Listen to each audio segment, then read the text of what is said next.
Hello दोस्तों, आप सबका स्वागत है एक बार फिर से मेरे चैनल में। आज की इस वीडियो में हम बात करने जा रहे हैं बृहस्पति ग्रह के बारे में, जो कि रेट्रोग्रेड यानी कि वक्री होने जा रहा है 122 दिनों के लिए। ये 14 मई से लेके 13 सितंबर तक वक्री रहेगा 122 दिनों के लिए। दोस्तों, किताबों का ज्ञान तो ज़रूरी होता ही है ज़िंदगी में, पर उससे भी कई गुना ज़्यादा ज़रूरी होता है प्रैक्टिकल नॉलेज, ऑब्जर्वेशन, क्योंकि ये आपको वह ज्ञान देती हैं जो आपको किताबें नहीं दे सकती और आपको ज्ञान के एक अलग लेवल पर लेकर जाती हैं। सो इस वीडियो में मैंने सोचा कि कुछ सीरियस ऑब्जर्वेशन शेयर किए जाए इस वीडियो के माध्यम से। सो इस वीडियो को अंत तक जरूर देखें।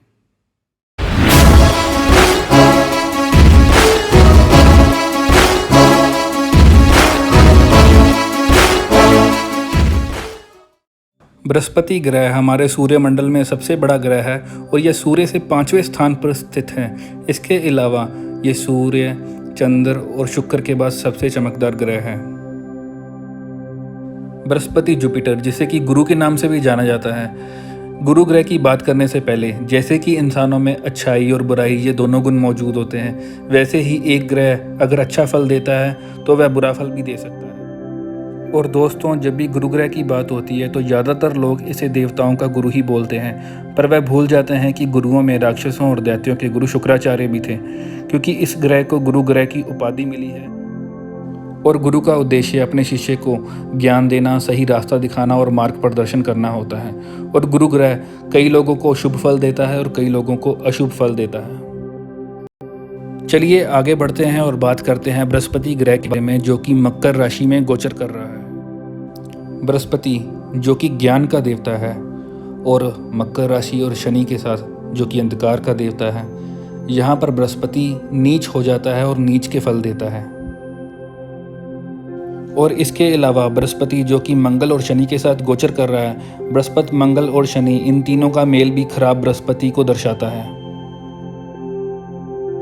तो चलिए बृहस्पति जो कि अभी मकर राशि में नीच के फल दे रहा है, उदाहरण देकर आपको समझाते हैं। और दोस्तों, अगर आप ध्यान से देखें तो आप देख पाएंगे गुरु ग्रह से संबंधित स्कूल, यूनिवर्सिटी, मंदिर, गुरुद्वारे, मस्जिद, चर्च, बड़े से बड़े तीर्थ और धार्मिक स्थान बंद कर दिए गए हैं। यही खराब बृहस्पति की निशानी है। और इसके अलावा पाठ पूजा, हवन और धार्मिक कार्य जैसे पहले हुआ करते थे वैसे नहीं हो पा रहे हैं। और शादियां जो कि शुभ काम और बृहस्पति से संबंधित हैं, उसमें भी दिक्कतें दिखी जा रही हैं, प्रॉब्लम्स दिखी जा रही हैं। और इसके अलावा सभी धर्मों के त्यौहार, नवरात्रे, ईस्टर, बैसाखी, रमजान, सभी लॉकडाउन में जा रहे हैं और लोग अपने रीति रिवाज ठीक से कर नहीं पा रहे। यही खराब बृहस्पति की निशानी है। और इसके अलावा पूरी दुनिया की वर्ल्ड इकोनॉमी सभी डूबती हुई, स्ट्रगल करती हुई नज़र आ रही है, क्योंकि यही खराब बृहस्पति की निशानी है। क्योंकि बृहस्पति लाभ स्थान से और सोने से जुड़ा होने के कारण ये दिक्कतें दिखी जा रही हैं। और बृहस्पति जो कि जुड़ा है हेल्थ एंड साइंस के साथ, हम देख पाएंगे कि बड़े से बड़े डॉक्टर और साइंटिस्ट भी इस बीमारी का इलाज नहीं ढूंढ पा रहे और अपने आप को असहाय फील कर रहे हैं। यही खराब बृहस्पति की निशानी है। और इसके अलावा बृहस्पति जो कि जुड़ा है मान सम्मान और यश के साथ भी, अगर आप ध्यान से देखें तो आप देख पाएंगे कि इस चलते समय के दौरान जिन जिन लोगों की भी मौतें हुई, भले वो बड़ी से बड़ी हस्तियां ही क्यों ना हों, उनके अंतिम समय में लोग तो दूर, उनके कई करीबी रिश्तेदार और सगे संबंधी भी पहुंच नहीं पाए उनको श्रद्धांजलि देने के लिए। और यही सब खराब बृहस्पति की निशानियां हैं जो हम चलते समय के दौरान देख पा रहे हैं। चलिए दोस्तों आगे बढ़ते हैं और बात करते हैं बृहस्पति ग्रह की रेट्रोग्रेशन की, जो कि 14 मई से लेके 13 सितंबर तक रेट्रोग्रेड यानी कि वक्री रहेगा 122 दिनों के लिए। गुरु ग्रह 30 मार्च को धनु राशि से मकर राशि में प्रवेश किया था और यह अभी 30 जून को मकर राशि से धनु राशि में प्रवेश करेगा। और उसके बाद ये 13 सितंबर को मार्गी होते हुए 20 नवंबर को धनु राशि से मकर राशि में प्रवेश कर जाएगा। चलिए दोस्तों विस्तार से बात करते हैं गुरु ग्रह के 122 दिनों के वक्री होने से क्या क्या प्रभाव देखे जा सकते हैं, और उस इम्पोर्टेंट और सीरियस मैसेज की भी जिसका वीडियो के स्टार्टिंग में मैंने आपसे जिक्र किया था। गुरु ग्रह जब वक्री होगा तो यह मकर राशि से पीछे बढ़ते हुए धनु राशि, उस घर के भाव और उस नक्षत्र को तो एक्टिव करेगा ही करेगा, पर अपने ऑपोजिट नक्षत्र को भी डोमिनेटिंग तरीके से एक्टिव करेगा।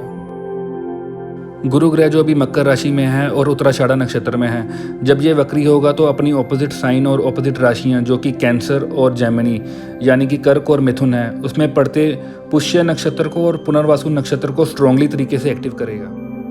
और जब बृहस्पति मकर राशि में 3 डिग्री और 19 कला का होगा तो ये पुनर्वासु नक्षत्र को एक्टिव कर देगा। और जब ये 3 डिग्री और 20 कला के बियॉन्ड चला जाएगा तो ये पुष्य नक्षत्र को एक्टिव कर देगा। और दोस्तों, अगर हम बात करें वॉर, युद्ध या जंग की, तो ज़्यादातर लोग सीधा ही शनि के ऊपर आ जाते हैं कि शनि पापी ग्रह है, यही जंग करवाता होगा।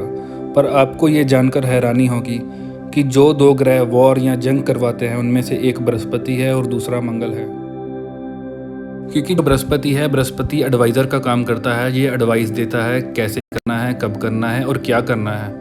और जो मंगल है वो सेनापति है, वो युद्ध भूमि में लड़ाई करके अपना कौशल दिखाता है, युद्ध करता है।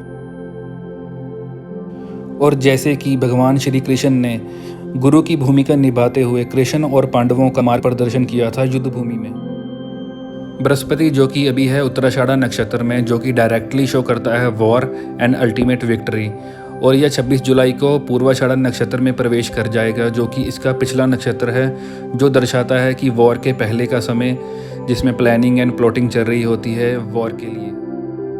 और पूर्वाषाढ़ा नक्षत्र के साथ जुड़ी हुई है वृत्रासुर राक्षस की कहानी, जिसमें इंद्रदेव और कई देवताओं ने प्लानिंग एंड प्लॉटिंग की थी वृत्रासुर को मारने के लिए, और वृत्रासुर राक्षस को मारने में कामयाब भी हुए थे। और जब बृहस्पति वक्री होगा तो इसके वक्री होने से एक्टिवेट होगा पुष्य नक्षत्र, जो कि एक्टिवेट करेगा पैट्रियोटिक बिहेवियर, जिसमें इंसान अपनी कंट्री, लैंड, रिलीजन और बिलीफ के लिए मरने मारने के लिए रेडी होता है। और जब बृहस्पति पुनर्वासु नक्षत्र को एक्टिवेट करेगा तो इसमें समटाइम्स ये भी देखा गया है कि जिस व्यक्ति को किसी धर्म का, किसी चीज़ का ज्ञान नहीं होता, वह तलवार पकड़कर खुद को गुरु की भूमिका निभाते हुए ये साबित करने की कोशिश करता है कि उनका धर्म, उनके रिलीजन और उनके बिलीव्स दूसरे धर्म के रिलीजन और बिलीफ से ज़्यादा स्ट्रॉन्ग है, उनको नीचा करने की कोशिश करता है। और इसके अलावा ये भी देखा गया है कि एक कंट्री के लीडर दूसरी कंट्री के लीडर से अपने आप को सुपीरियर बताने की कोशिश करते हैं कि उनके रूल्स एंड रेगुलेशन दूसरी कंट्री से ज़्यादा सुपीरियर है। हालांकि मैं ये नहीं कह रहा कि वॉर हो जाएगी या वॉर होने वाली है, क्योंकि उसके लिए बृहस्पति 9 डिग्री से ऊपर होना चाहिए और दूसरे ग्रहों की इन्वॉल्वमेंट भी होनी चाहिए। और यह बृहस्पति के वक्री होने से लोगों की पर्सनल और इकोनॉमिकल लाइफ दोनों इफ़ेक्ट हो सकती है। और इसके अलावा ये भी देखा जा सकता है कि जिन लोगों की धार्मिक किताबें कई सालों से ऐसे ही पड़ी थीं, वह उसे निकाल कर पढ़ रहे हैं। आइए आगे बढ़ते हैं और ये जानते हैं कि गुरु ग्रह के 122 दिनों के वक्री होने से आपको क्या करना चाहिए और क्या नहीं करना चाहिए। तो चलिए दोस्तों, जानते हैं कि इस चलते समय के दौरान आपको क्या नहीं करना है। तो इस चलते समय के दौरान ना ही आपको कोई नया ऑफिस ओपन करना है, ना ही कोई नया बिजनेस करना है और ना ही कोई नया काम करना है। तो इसके अलावा ना ही आपको कोई नया मकान या नया घर लेना है, ना ही बनाना है। और इसके अलावा मैरिज और लड़के की देखा दिखाई इस चलते समय के दौरान नहीं करनी है, क्योंकि ये आने वाले समय में प्रॉब्लम या मुसीबत खड़ी कर सकता है। और इसके अलावा आपको ज़िंदगी के सिर्फ एक हिस्से पर फोकस नहीं करना है, ज़िंदगी के दूसरे हिस्सों पर भी फोकस करना है।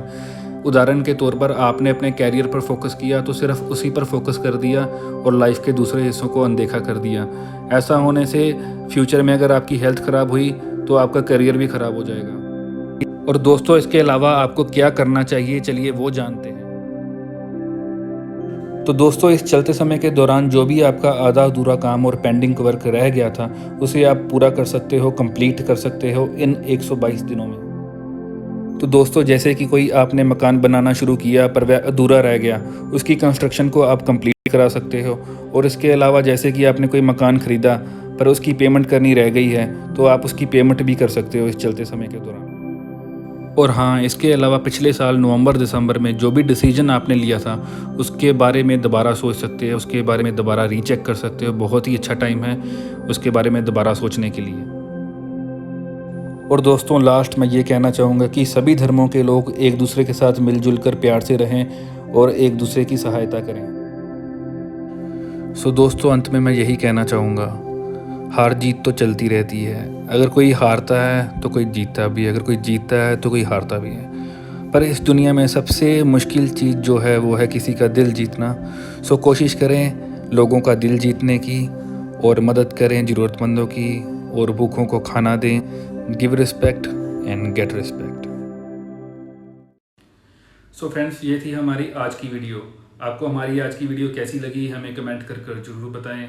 वीडियो अच्छी लगने से लाइक करें, ज़्यादा से ज़्यादा शेयर करें और अगर आपने सब्सक्राइब नहीं किया तो सब्सक्राइब करने के बाद बेल आइकन पर क्लिक करना मत भूलिए ताकि आपको हमारी वीडियो टाइमली मिलती रहे। तब तक stay safe, stay home. Thank you so much.